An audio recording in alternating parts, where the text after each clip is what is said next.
আসসালামু আলাইকুম রহমতুল্লাহি বরকাতুহু। ভাই রে ভাই, এই দুনিয়ায় কেউ কাউকে ভালো উপদেশ দেয় না, এবং একটি খারাপ লোককে কিভাবে ভালোর পথে আনা যায় সে উপদেশ করলে কেউ কখনো দেয় না। সবাই একজন আরেকজনের ক্ষতি কিভাবে করা যায় সে উপদেশ দেয়। দেখবেন মানুষের ক্ষতির জন্য মানুষ পেতে বসে থাকি, কিভাবে একজন আরেকজনকে আক্রমণ করব। কিন্তু মানুষ যদি একটু সচেতন হয় তো কিন্তু একজন খারাপ মানুষকে করলে ভালো মানুষের দিকে আনা যায়।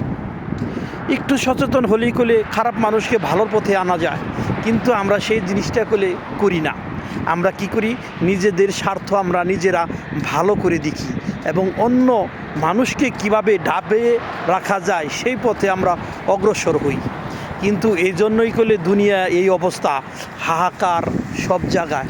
দেখেন, এমন কোনো দেশ নাই যে অশান্তি আর অশান্তি না আছে।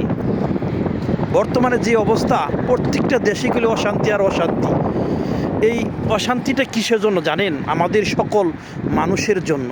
আমরা যদি একজন আরেকজনের পাশে দাঁড়াই, একজন আরেকজনকে সহযোগিতা করি, তাহলে কলে আর একজন আরেকজনের কথা যদি আমরা মেনে চলি, হয়তো সে খারাপ কথা বলল, কিন্তু তার দিকে আমরা রাগারাগি না হই, তাকে যদি বুঝিয়ে ভালো পথে আনি, তাহলে কলে দেশটা অনেক ভালো হয় এবং দেশটা ভালোভাবে চলে।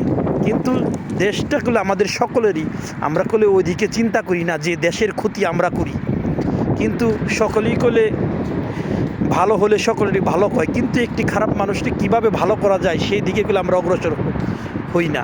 তো সকলের জন্য শুভকামনা রইল। কথাগুলো যদি ভালো লেগে থাকে তাহলে লাইক শেয়ার কমেন্ট করবেন। আজ অনেক অনেক বাতাস, অনেক বাতাস, ঠান্ডা এরকম বেশি না, কিন্তু বাতাসে অনেক ক্ষতি করতেছি।